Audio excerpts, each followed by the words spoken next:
आज हम लोग आपकी कक्षा 12 में कवि श्री रामधारी सिंह दिनकर जी द्वारा रचित उर्वशी के 5वें पद्यांश का संदर्भ, प्रसंग, व्याख्या, काव्य सौंदर्य और इस पद्यांश पर आधारित आपकी बोर्ड की परीक्षा में पूछे जाने वाले संभावित प्रश्नों को भी हल करना सीखेंगे। लेकिन सबसे पहले हम लोग हमेशा की तरह इस पद्यांश में जितने भी शब्द आए हैं पहले इन सभी शब्दों पर एक नज़र डालेंगे और यदि इनमें से किसी का अर्थ कठिन है तो पहले उसका सरल अर्थ देखेंगे, फिर उसके बाद हम लोग इस पद्यांश की व्याख्या करेंगे। तो चलिए सबसे पहले हम लोग इस पद्यांश में आए हुए सभी शब्दों का सरल अर्थ देख लेते हैं। कामना वहनी। देखिए, कामना वहनी माने इच्छा रूपी अग्नि या इच्छा रूपी आग।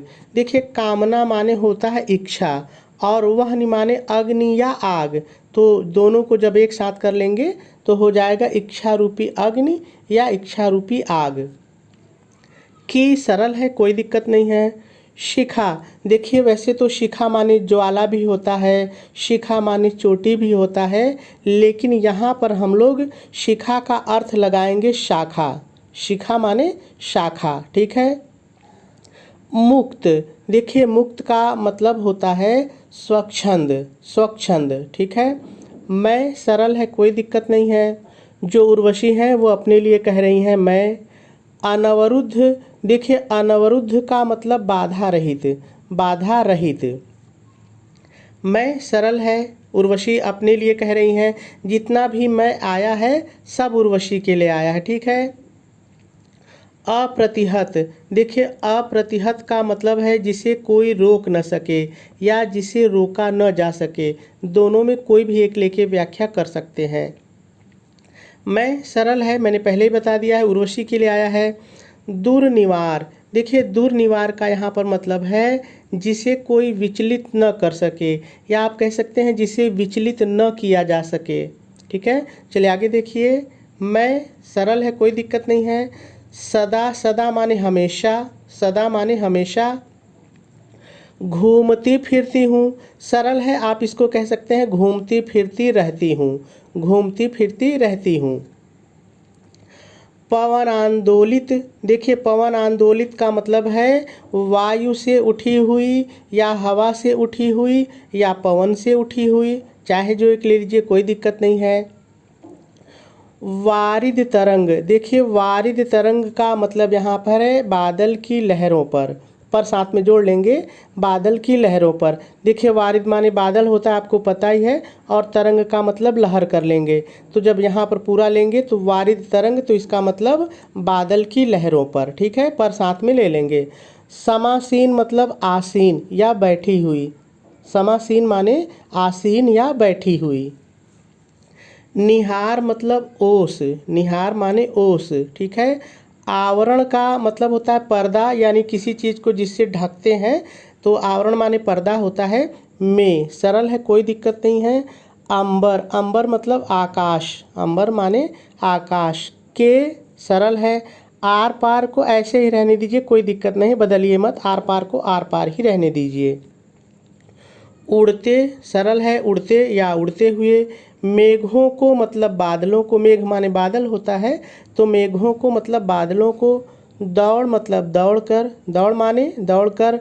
बाहुओं में मतलब भुजाओं में, बाहु माने भुजा होता है, तो बाहुओं में मतलब भुजाओं में। भरती मतलब भर लेती हूँ, भरती माने भर लेती हूँ। स्वप्नों की प्रतिमाओं का। देखिए, सभी शब्द सरल हैं। प्रतिमा माने मूर्ति होता है, लेकिन मूर्ति से ज़्यादा अच्छा शब्द प्रतिमा ही है, तो मत बदलिए।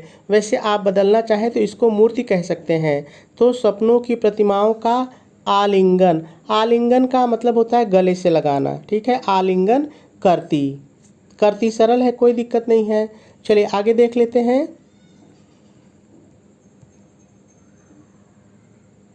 विस्तीर्ण। देखिए, विस्तीर्ण मतलब फैला हुआ या विस्तृत, फैला हुआ या विस्तृत। सिंधु माने सागर या समुद्र, सिंधु माने सागर भी कह सकते हैं, समुद्र भी कह सकते हैं।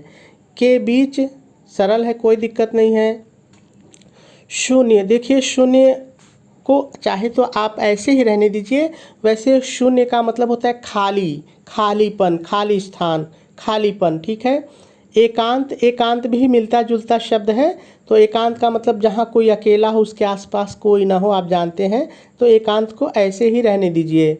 द्वीप, इसको भी ऐसे ही रहने दीजिए। आपको पता है कि किसी भी जलीय क्षेत्र के बीच में जब कोई स्थलीय भाग उठ जाता है तो हम उसको द्वीप कहते हैं, तो ऐसे ही रहेगा। यह मेरा, दोनों शब्द सरल है। उर माने हृदय, उर माने हृदय, जो उर्वशी हैं अपने हृदय की बात कर रही हैं, तो उर माने हृदय। देवालय, देवालय माने मंदिर, देवालय माने मंदिर। में सरल है, देवता नहीं केवल मैं हूँ, सारे शब्द सरल हैं। मेरी प्रतिमा को घेर उठ रही, सारे शब्द सरल हैं। अगुरु, देखिए अगुरु एक पदार्थ है, आप इसको अगरबत्ती भी कह सकते हैं, अगर कह लीजिए या अगरबत्ती। गंध माने सुगंध, गंध माने सुगंध। बज रहा सरल है, कोई दिक्कत नहीं है। अर्चना, अर्चना का मतलब आप जानते हैं पूजा होता है, तो आप पूजा अर्चना कह लीजिए, कोई दिक्कत नहीं है। मैं, मेरी, मेरा, दोनों शब्द सरल है।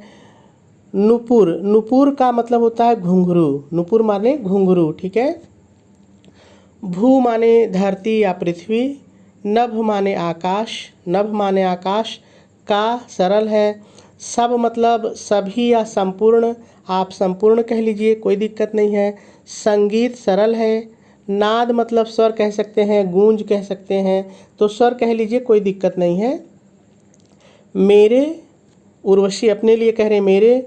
निस्सीम, देखिए निस्सीम का मतलब यहाँ पर है असीम, जिसकी कोई सीमा न हो, असीम। प्रणय माने प्रेम, प्रणय माने प्रेम। का है, कोई दिक्कत नहीं है। सारी मतलब संपूर्ण या सभी, संपूर्ण या सभी। कविता सरल है, आप कविता जानते हैं। जयगान कहिए चाहे जयगीत कहिए, जयगान माने जयगान कह लीजिए चाहे जयगीत कह लीजिए, विजय गीत कह लीजिए, कोई दिक्कत नहीं है। एक मेरी, कोई दिक्कत नहीं है।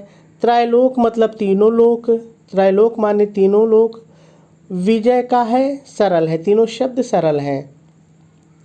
तो सभी शब्दों का सरल अर्थ हम लोगों ने देख लिया। अब हम लोगों को इसकी व्याख्या करनी है, लेकिन व्याख्या करने से पहले थोड़ा सा हम लोग इसका संदर्भ और प्रसंग देख लेते हैं, उसके बाद फिर हम लोग इसकी व्याख्या करते हैं। तो चलिए सबसे पहले हम लोग संदर्भ लिख लेते हैं। आप संदर्भ हेडिंग डालेंगे, डैश डालेंगे और डैश डाल करके लिखेंगे प्रस्तुत पद्यांश हमारी पाठ्य पुस्तक हिंदी के। यदि आप कला वर्ग के हैं तो लिखेंगे हिंदी के, और यदि आप विज्ञान वर्ग के हैं तो लिखेंगे सामान्य हिंदी के। काव्य खंड में संकलित उर्वशी शीर्षक से उद्धृत है। इसके रचयिता श्री रामधारी सिंह दिनकर जी हैं। यह पद्यांश उनके काव्य ग्रंथ उर्वशी के उर्वशी खंड से लिया गया है। पूर्ण विराम लगा देंगे और आपका संदर्भ पूरा हो जाएगा। चलिए अब इसका प्रसंग लिख लेते हैं। आप प्रसंग हेडिंग डालेंगे, डैश डालेंगे और डैश डाल करके लिखेंगे प्रस्तुत पद्यांश में उर्वशी पुरुरवा से अपनी विशेषताओं को बता रही हैं। पूर्ण विराम लगा देंगे और आपका प्रसंग भी पूरा हो जाएगा। चलिए अब हम लोगों को इस पद्यांश की व्याख्या सीखनी है, लेकिन व्याख्या सीखने से पहले अगर हम लोग थोड़ा सा ये जान लें कि आखिर इस पद्यांश में है क्या, तो व्याख्या समझना हम लोगों के लिए आसान हो जाएगा। देखिए बहुत ही सरल पद्यांश है। इस पद्यांश में है क्या कि जो उर्वशी हैं वो राजा पुरुरवा से अपने गुणों के बारे में, अपनी विशेषताओं के बारे में बता रही हैं, और साथ ही साथ वो अपनी विशेषताओं के माध्यम से ये बताने का प्रयास कर रही हैं कि मैं पृथ्वी के कण कण में विद्यमान हूँ, मैं पृथ्वी के एक एक कण में उपस्थित हूँ। लेकिन उर्वशी अपनी इस बात को राजा पुरुरवा से किस तरह से बता रही हैं, किस तरह से कह रही हैं, आ जाइए पद्यांश पर और देखते हैं। तो उर्वशी राजा पुरुरवा से कहती हैं, कामना वाहिनी की शिखा मुक्त मैं अनवरुद्ध। उर्वशी राजा पुरुरवा से अपनी विशेषताओं का वर्णन करती हुई कहती हैं कि, अब आ जाइए पद्यांश पर। कहती हैं कि मैं यहाँ से शुरू करिए, मैं इच्छा रूपी अग्नि की। देखिए कामना वह मतलब इच्छा रूपी अग्नि की स्वच्छंद मुक्त, स्वच्छंद और अपने से जोड़ लीजिए, और बाधा रहित, अनवरुद्ध बाधा रहित शाखा हूँ, शिखा शाखा हूँ, और पूर्ण विराम लगा देंगे। चलिए बहुत ही सरल लाइन है, एक बार फिर से इस लाइन की व्याख्या को देखते हैं। सबसे पहले आप व्याख्या हेडिंग डालेंगे, डैश डालेंगे, और डैश डाल करके पहले थोड़ा सा आपको अपनी तरफ से जोड़ करके लिखना पड़ेगा। आपको अपनी तरफ से क्या जोड़ करके लिखना पड़ेगा, ध्यान से सुनिए। प्रस्तुत पद्यांश में उर्वशी अपनी विशेषताओं का वर्णन करती हुई पुरुरवा से कहती हैं कि, अब आ जाइए पद्यांश पर। कहती हैं कि मैं इच्छा रूपी अग्नि की स्वच्छंद और बाधा रहित शाखा हूँ, और पूर्ण विराम लगा देंगे। ठीक है, देखिए उन्होंने पहली विशेषता अपनी बता दी। अब आगे उनकी क्या विशेषता है देखिए। आगे उर्वशी कहती हैं, मैं अप्रतिहत, मैं दुर्निवार।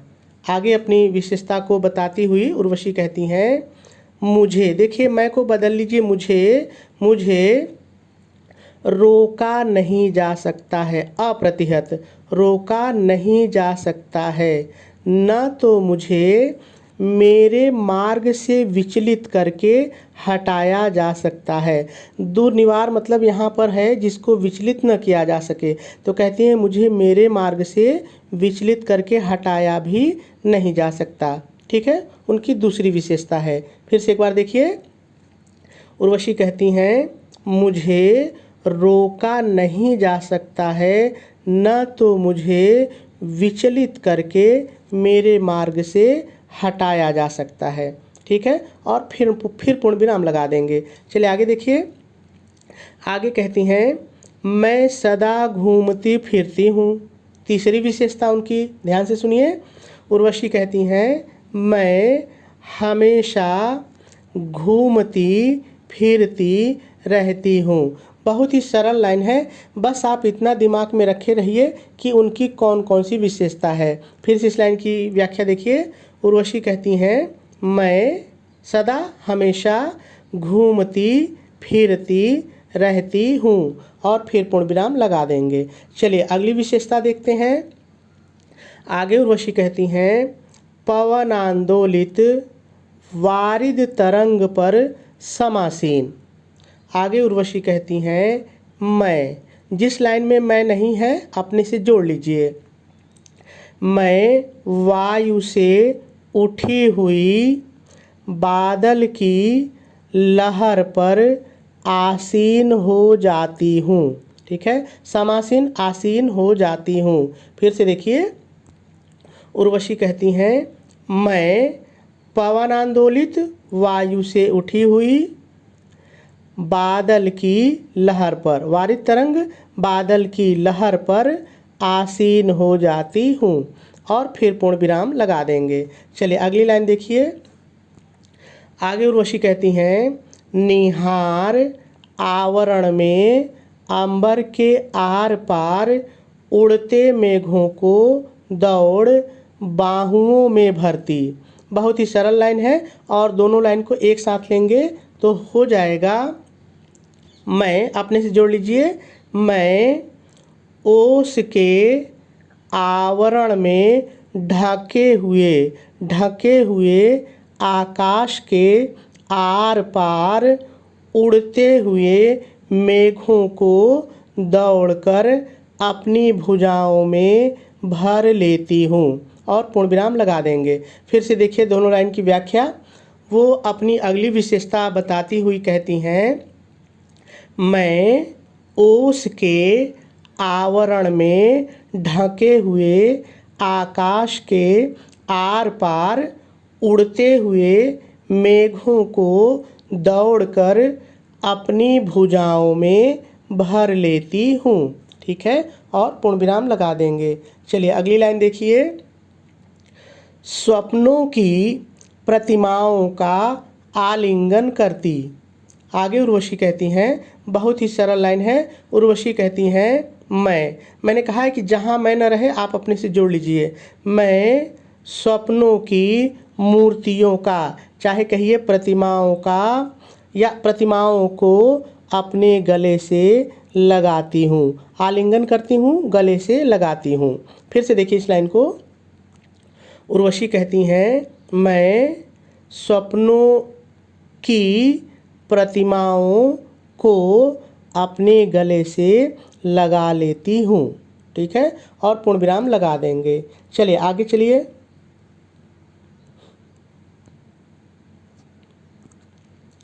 आगे उर्वशी कहती हैं, विस्तीर्ण सिंधु के बीच शून्य एकांत द्वीप यह मेरा उर। आगे अपनी विशेषता बताती हुई उर्वशी कहती हैं, जिस प्रकार, इस शब्द को जोड़ लीजिएगा, ठीक है, जिस प्रकार विशाल फैले हुए सागर के बीच शून्य में एकांत द्वीप स्थित होता है, उसी प्रकार से मेरा यह हृदय भी है। फिर आपको थोड़ा सा अपने से जोड़ के लिखना है, अर्थात इस संसार रूपी सागर में सबके बीच होते हुए भी मेरा यह हृदय अकेला है। ठीक है, फिर से इस लाइन की व्याख्या को देखिए, बहुत ही सरल है। देखिए बस शुरू में थोड़ा सा आप याद रखिएगा, आपको जोड़ना है जिस प्रकार से, इतना जोड़ लेंगे तो व्याख्या हो जाएगी। ठीक है, देखिए, जिस प्रकार से विशाल, विस्तीर्ण, विशाल फैले हुए सिंधु सागर के बीच शून्य में, ऐसे ही इसको बोलिए, शून्य में एकांत द्वीप स्थित होता है, उसी प्रकार से, फिर इतना जोड़िए, उसी प्रकार से मेरा यह हृदय भी अकेला है। अर्थात इस संसार रूपी सागर में सबके बीच होते हुए भी मेरा यह हृदय अकेला है। ठीक है, और इसकी व्याख्या भी पूरी हो जाएगी। चलिए अगली लाइन देखिए। आगे उर्वशी अपनी विशेषता बताती हुई कहती हैं, देवालय में देवता नहीं केवल मैं हूँ। बहुत ही प्यारी लाइन है। उर्वशी कहती हैं, देवालय में अर्थात मंदिरों में देवता नहीं है। कुछ भी नहीं बदलना, बस ऐसे ही बोलना है। देवालय में अर्थात मंदिरों में देवता नहीं है, अपितु केवल मैं हूँ। ठीक है, चलिए अगली लाइन देखिए। मेरी प्रतिमा को घेर उठ रही अगुरुगंध। आगे उर्वशी कहती हैं, मेरी ही प्रतिमा को घेर कर अगरबत्तियों की सुगंध उठ रही है, अर्थात मंदिर में मेरी ही पूजा अर्चना हो रही है। इतना आपने जोड़ दीजिए, अर्थात मंदिर में मेरी ही पूजा अर्चना हो रही है। फिर से एक बार देखिए, उर्वशी कहती हैं, मेरी ही प्रतिमा को घेर कर अगरबत्ती की सुगंध उठ रही है, अर्थात मेरी ही पूजा अर्चना हो रही है। ठीक है, और पूर्ण विराम लगा देंगे। चलिए आगे देखिए। बज रहा अर्चना में मेरी मेरा नुपुर।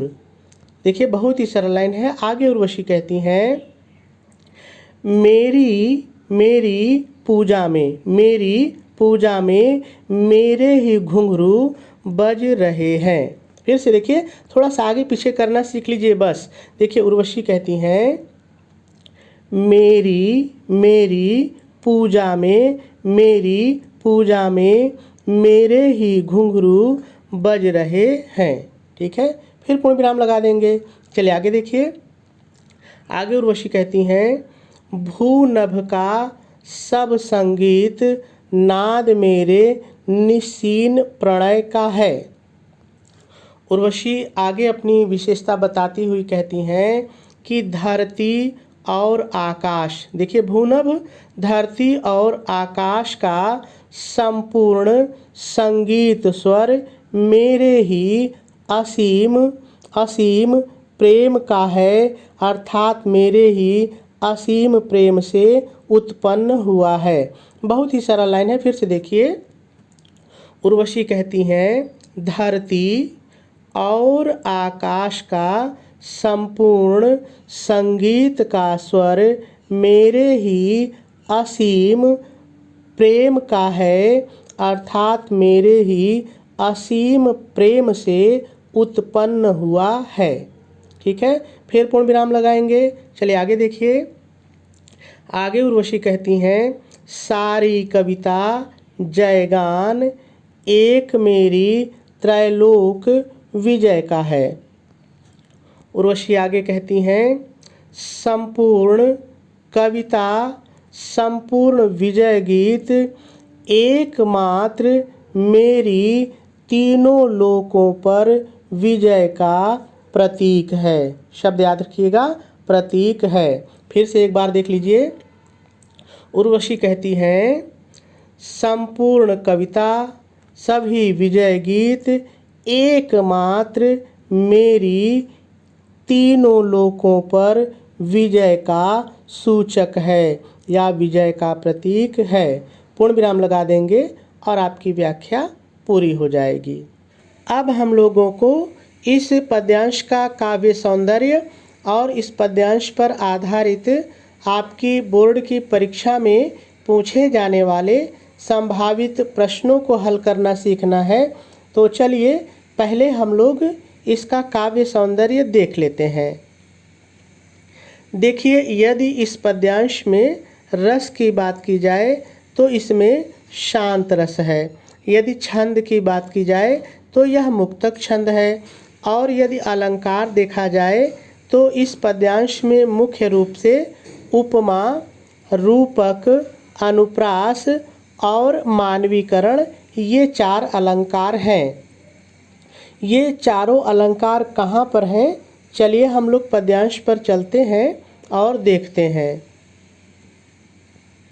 देखिए, यदि आपको याद हो तो यहाँ पर जो लिखा हुआ है कामना वहनी, इसका अर्थ मैंने आपको बताया था इच्छा रूपी अग्नि, इच्छा रूपी अग्नि, तो रूपक अलंकार। ठीक है, इस लाइन को देखिए, स्वप्नों की प्रतिमाओं का आलिंगन करती, इस लाइन में मानवीकरण अलंकार है।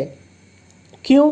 देखिए, यहाँ पर गले से लगाने की बात हो रही है, आलिंगन करने की बात हो रही है। और आपको पता है कि मनुष्य एक दूसरे को गले से लगाते हैं, हम आप एक दूसरे को गले से लगाते हैं। लेकिन यहाँ पर जो स्वप्नों की प्रतिमाएं हैं, जो स्वप्नों की मूर्तियाँ हैं, उनको गले से लगाने की बात हो रही है। तो आपको पता है कि जहाँ पर कोई मनुष्य न हो, मानव न हो और उसको मानव के रूप में व्यक्त किया जाए तो वहाँ पर मानवीकरण अलंकार होता है। इसलिए इस पंक्ति में मानवीकरण अलंकार है। ठीक है, चलिए आगे देखते हैं। देखिए, जब यहाँ पर मैंने आपको इस लाइन की व्याख्या बताई थी तो यहाँ पर मैंने आपको बताया था कि उर्वशी कह रही हैं कि उनका हृदय जो है उसी तरह से है जैसे सागर के बीच में एकांत में द्वीप होता है। तो वो अपने हृदय की तुलना द्वीप से कर रही हैं, एकांत में स्थित द्वीप से कर रही हैं। तो यहाँ हमको उपमा अलंकार देखने के लिए मिल जाता है। अब यहाँ देखिए देवालय में देवता, यहाँ पर भी पहले द आया है, यहाँ पर भी पहले द आया है, तो यहाँ पर एक ही वर्ण की पुनरावृत्ति हुई है, इसलिए यहाँ पर अनुप्रास अलंकार है। आप इसको बीच में मत देखिए, ठीक है। अब यहाँ पर देखिए मैं, मेरी, मेरा, यहाँ पर पहले म आया है, यहाँ पर पहले म आया है, यहाँ पर म आया है, तो यहाँ पर भी अनुप्रास अलंकार दिख रहा है। यहाँ पर देखिए सब, संगीत, स आया है, स आया है, तो यहाँ पर भी अनुप्रास अलंकार हमको देखने के लिए मिल रहा है। तो चारों अलंकार हो गए। चलिए अब आगे देखते हैं। देखिए यदि हम लोग इस पद्यांश के भाषा की बात करें तो जो इसकी भाषा है वो साहित्यिक खड़ी बोली है, शैली इसकी प्रबंधात्मक है, गुण इसमें प्रसाद है और शब्द शक्ति इसमें लक्षणा है। चलिए अब हम लोग इस पद्यांश पर आधारित पूछे जाने वाले संभावित प्रश्नों को हल करना सीखते हैं। लेकिन सबसे पहले हम लोग इस प्रश्न की सूचना को पढ़ लेते हैं कि आपके बोर्ड के पेपर में प्रश्न किस तरह से पूछा जाता है। तो देखिए आपके बोर्ड के पेपर में इसी तरह से प्रश्न पूछा जाता है, आप भी मेरे साथ पढ़ लीजिए। उपर्युक्त पद्यांश को पढ़कर निम्नलिखित प्रश्नों के उत्तर दीजिए। और आपके बोर्ड के पेपर में इसी तरह से 5 प्रश्न पूछे जाते हैं। वो 5 प्रश्न जो मैंने लिए हैं इसमें से भी हो सकते हैं, इससे बाहर के भी हो सकते हैं, क्योंकि एक ही पद्यांश पर बहुत सारे प्रश्न बन जाते हैं। लेकिन इतना ज़रूर है कि यदि आपने किसी भी पद्यांश का संदर्भ, प्रसंग, व्याख्या और काव्य सौंदर्य चारों चीज़ों को अच्छी तरह से समझ लिया है तो उस पद्यांश पर चाहे जितने प्रश्न आए, यदि आप थोड़ा सा सोच करके लिखेंगे तो भी आप उसका उत्तर लिख लेंगे, कहीं कोई दिक्कत नहीं होगी। तो चलिए यहाँ पर जो मैंने 5 प्रश्न लिए हैं उनको हल करना सीखते हैं। तो पहला प्रश्न है, उर्वशी स्वयं को कहाँ कहाँ विद्यमान बताती है। तो बहुत ही सरल है। देखिए आप उत्तर डालेंगे और लिखेंगे, उर्वशी स्वयं को बादल की लहरों पर, आकाश में दूर दूर तक, मंदिरों में पूजा के समय मंदिरों में बजते हुए घुंघरुओं में, धरती और आकाश में उठने वाले संगीत के स्वरों में, अर्थात पृथ्वी के कण कण में विद्यमान बताती हैं। और इसका उत्तर पूरा हो जाएगा। चलिए अगले प्रश्न पर चलते हैं। अगला प्रश्न आपसे पूछ रहा है, प्रस्तुत पद्यांश का संदर्भ लिखिए। तो देखिए मैंने आपको संदर्भ बताया है, आप उत्तर डाल के लिखेंगे, उत्तर डालेंगे और हेडिंग बनाएंगे प्रसंग और डैश डाल करके लिखेंगे, प्रस्तुत पद्यांश में उर्वशी पुरूरवा से अपने गुणों और अपनी विशेषताओं को बता रही है। और आपका प्रसंग भी पूरा हो जाएगा। चलिए अगले प्रश्न पर चलते हैं। अगला प्रश्न आपसे पूछ रहा है, विस्तीर्ण सिंधु के बीच शून्य एकांत द्वीप यह मेरा उर। यह कविता की लाइन है, पद्यांश में आई हुई लाइन है और प्रश्न कह रहा है, इस पंक्ति के माध्यम से कवि क्या कहना चाहता है।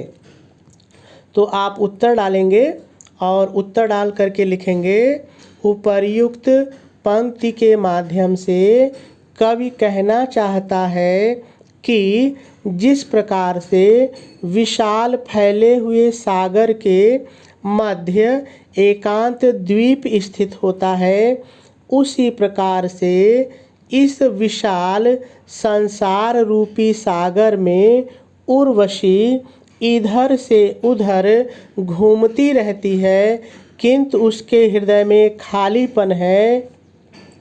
वह इन सब के बीच रह कर भी अकेली है। पूर्ण विराम लगा देंगे और इसका उत्तर भी पूरा हो जाएगा। चलिए अगले प्रश्न पर चलते हैं। अगला प्रश्न आपसे पूछ रहा है, पद्यांश में आए शब्द वहनी के 4 पर्यायवाची शब्द लिखिए। तो आपको पता है वह माने मैंने अग्नि बताया है, तो आग के 4 पर्यायवाची आपको लिखने हैं। आप उत्तर डालेंगे और लिखेंगे वहनि शब्द के 4 पर्यायवाची निम्नलिखित हैं। आप वहनि जिसको पूछ रहा है इसको हेडिंग बना देंगे और 4 पर्यायवाची लिख देंगे आग, अग्नि, अनल और पावक। ठीक है, इसका उत्तर भी हो जाएगा। चलिए अगले प्रश्न पर चलते हैं। अगला प्रश्न आपसे कह रहा है रेखांकित अंश की व्याख्या कीजिए। तो आप उत्तर डालेंगे और हेडिंग डालेंगे रेखांकित अंश की व्याख्या और डैश डाल करके लिखेंगे प्रस्तुत रेखांकित अंश में उर्वशी कहती है कि देवालयों में देवता नहीं हैं, अपितु देवताओं की जगह पर मैं ही विद्यमान हूँ। मेरी ही मूर्ति को घेर कर अगर नामक पदार्थ की, या आप लिख सकते हैं अगरबत्ती की सुगंध उठ रही है, अर्थात मेरी ही पूजा अर्चना की जा रही है। पूर्ण विराम लगा देंगे और इस प्रश्न का उत्तर भी पूरा हो जाएगा।